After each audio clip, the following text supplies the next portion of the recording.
Assalamualaikum warahmatullahi wabarakatuh. Jumpa lagi bersama Bapak pada pagi hari ini. Kalian akan mengikuti materi IPA tentang energi dan usaha. Baik, Bapak lanjutkan. Pertama, kalian harus tahu standar kompetensi dari mempelajari materi ini, yaitu kalian harus memahami peranan usaha, gaya, dan energi. Kemudian menjelaskan bentuk hubungan energi dan perubahan, prinsip dan usaha dan energi, serta penerapannya dalam kehidupan sehari-hari. Next. Nah, tujuan pembelajaran setelah mempelajari materi ini, kalian diharapkan dapat menunjukkan bentuk-bentuk energi dan contohnya dalam kehidupan sehari-hari. Mengaplikasikan konsep energi dan perubahannya dalam kehidupan sehari-hari. Yang ketiga, membedakan konsep energi kinetik dengan energi potensial. Keempat, mengenalkan hukum kekalahan energi melalui contoh dalam kehidupan sehari-hari. Kelima, menjelaskan kaitan energi dan usaha. Yang keenam, menunjukkan penerapan daya dalam kehidupan sehari-hari. Next. Nah, tanpa energi kita tidak bisa melakukan aktivitas atau kerja atau usaha seperti seseorang pemanjat tebing yang digambar ini ya. Sehingga dia bisa mencapai puncak. Dari mana dia mendapatkan energi? Kemudian, apa sih energi itu? Pengertian energi ini berasal dari bahasa Yunani atau energia, yang berarti kegiatan atau aktivitas. Energi adalah kemampuan untuk melakukan usaha. Satuan energi adalah joule atau kalori, di mana 1 kalori 4,18 joule. Atau 1 joule itu 0,24 kalori. Ya. Bentuk-bentuk energi. Ini ada energi listrik. Ya. Kemudian energi cahaya. Nah, Bapak jelaskan dulu, energi listrik itu timbul dari perpindahan muatan-muatan listrik. Ya, sumber energi listrik itu misalnya apa? Baterai, generator, dan aki. Kemudian energi cahaya pada malam hari. Ya, tanpa cahaya kita tidak bisa melihat benda apapun. Kita tidak bisa melihat benda karena ada sumber cahaya. Jadi sumber energi di sini cahaya matahari atau cahaya lampu. Kemudian ada lagi energi panas atau kalor, energi nuklir, energi bunyi, kinetik, potensial, dan energi kimia. Nah, ini waktu di SMP udah pernah, waktu di SD pernah sedikit ya dijelaskan materi IPA. Nah, ini di sini di SMP kalian akan lebih detail lagi. Nanti di SMA ada juga materi energi ini, ya, dengan banyak rumus-rumusnya nanti. Next. Nah, kita lanjut perubahan bentuk energi. Hukum kekekalan energi, yaitu energi tidak dapat diciptakan dan juga tidak dapat dimusnahkan, tetapi hanya dapat diubah dari satu bentuk ke bentuk yang lain. Contohnya, energi listrik menjadi energi panas. Apa contohnya? Nah, kan kalian udah tahu ya, setrika listrik, kompor listrik, solder listrik. Kemudian yang kedua, energi listrik menjadi energi cahaya. Misalnya apa? Lampu ya. Kemudian energi listrik menjadi energi kimia.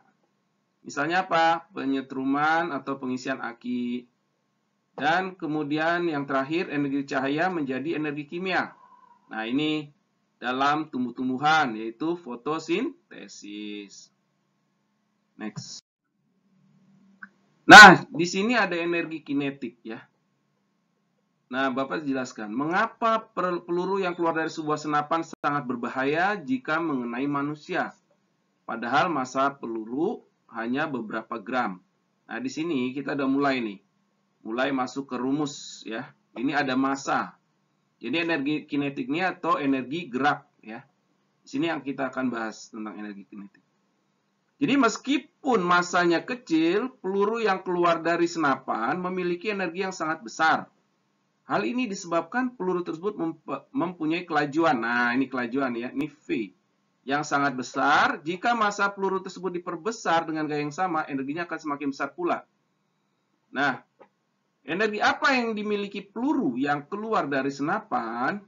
Nah, inilah energi kinetik namanya. Energi yang dimiliki benda yang bergerak. Next. Nah, pada kasus peluru yang keluar dari senapan tadi, dapat disimpulkan bahwa energi kinetik bergantung pada massa benda dan kecepatannya. Sehingga secara matematis energi kinetik dapat dirumuskan. EK sama dengan setengah MV kuadrat. Nah, EK di sini satuannya apa? Joule atau Newton. Joule ini diambil dari nama seseorang ahli fisika. Ya, sama ini juga Newton, Isaac Newton ya. Sama ini nama ahli fisika juga. E massa benda atau satuan kilogram, V kecepatan gerak benda, ini satuannya meter per detik. Nah, jangan lupa kalau dalam pengerjaan soal fisika, satuan jangan sampai ketinggalan ya.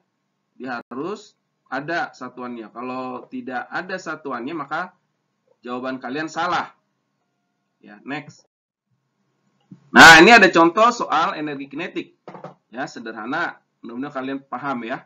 Benda bermassa 3 kg bergerak dengan kecepatan 2 meter per detik. Berapakah energi kinetik benda itu? Diketahui massa 3 kg, kecepatan 2 meter per detik. Ditanya EK, ya kan? Jadi jawab EK sama dengan setengah MV kuadrat. Jadi setengah kali massanya berapa tadi? 3. Kemudian dikali dengan kecepatannya berapa? 2. Jadi setengah kali 3 kali 2. Hasilnya berapa? 1,5 kg. Ya, dikali 4. 2 kuadrat jadi 4 ya. Setengah kali 4 berapa? 1,5 kali 4, 6 kg atau 6 Joule. 6 kg meter per detik kuadrat. Jadi energi kinetiknya sebesar 6 Joule ya. Lihat satuannya ya. Baik. Energi potensial.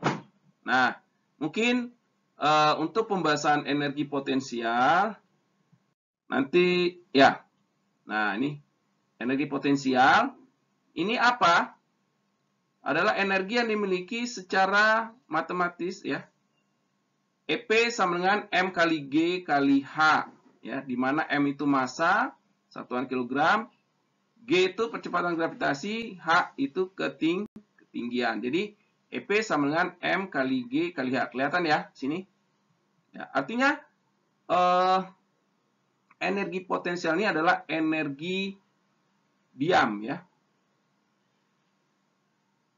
Next. Nah, energi potensial ya. Sebenarnya contohnya gampang ya kalau mau mengetahui benda yang ada di atas seperti buah kelapa. Buah kelapa itu di atas ya pohon sewaktu-waktu akan jatuh ke bawah. Nah, ini bisa kita hitung. Tinggi pohon kelapanya berapa ya. Kemudian berat massa buah kelapa tersebut ya. Kemudian gravitasi. Nah, gravitasi itu gaya tarik bumi ya. Nah, seperti contoh soal ini.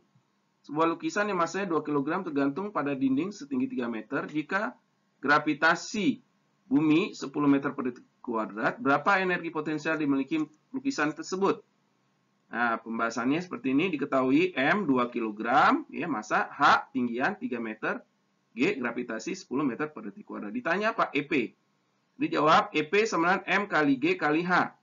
Jadi 2 kali 10 kali 3. Hasilnya berapa? 60 kg meter kuadrat per detik kuadrat. Ini sama dengan 60 Joule. Nah, inilah energi potensial lukisan tersebut. Ya. Ini 60 Joule. Ya, bayangkan kalau 60 Joule ini jatuh lukisannya ke bawah. Ya. Nah, sakit. Nah, berikut kekekalan energi mekanik. Hukum kekekalan energi mekanik, di mana rumusnya energi kinetik ditambah energi potensial. Ya. Nah, jadilah energi mekanik. Jadi EM, ya, ini adalah penjumlahan antara energi kinetik dan energi potensial. Ya. EM sama dengan EK tambah EP. Nah, di sini ada hukum rumusnya ya, kekekalan energi mekanik. Contohnya seorang anak sedang melempar ke atas. Di sini EP-nya maksimum dan EK-nya sama dengan 0. Kenapa? Karena di sini ada nilainya EP-nya ya. Karena EP itu kan dipengaruhi oleh ketinggian, massa, dan gravitasi. Sedangkan EK di sini dia diam, ya, 0, EK-nya 0. Ketika di sini bola tersebut jatuh ke bawah, EP-nya sudah 0 karena sudah nggak bergerak. Sedangkan EK-nya maksimum.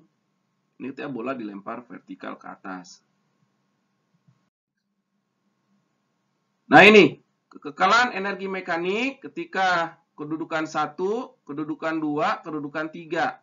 Ketika kedudukan 1 di sini energi mekanik sama dengan energi potensial, ya. Sedangkan di sini kedudukan 2 ini energi mekanik sama dengan EP ditambah EK. Sedangkan kondisi kedudukan ketiga di sini energi mekanik sama dengan energi kinetik. Nah, ini ya. Next.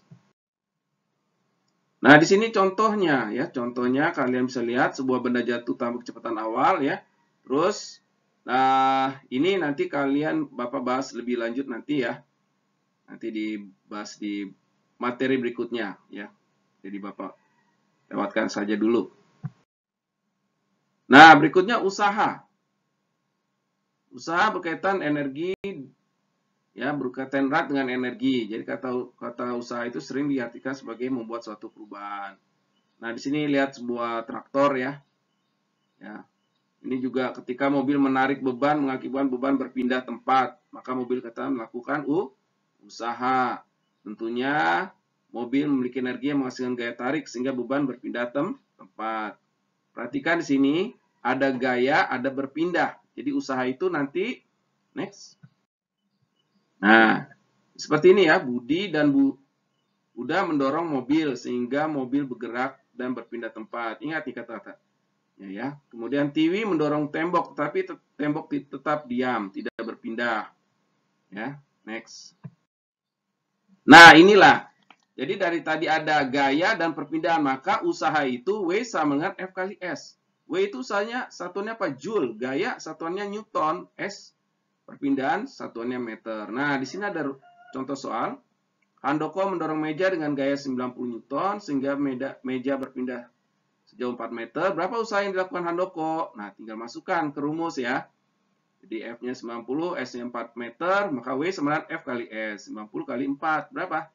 360 Newton meter atau 360 Joule. Next. Nah, kemudian daya ya. Daya, di sini daya adalah laju suatu benda dalam melakukan usaha atau besarnya usaha yang dilakukan gaya dalam 1 detik. Di sini secara matematis daya dapat dirumuskan P sama dengan W per T. Ya. P sama dengan W per T. Nah, mungkin nanti sementara ini dulu yang Bapak akan bahas ya. Untuk daya nanti di sesi berikutnya, pertemuan berikutnya ya. Next. Nah, demikian dari Bapak akhiri ya. Wassalamualaikum warahmatullahi wabarakatuh.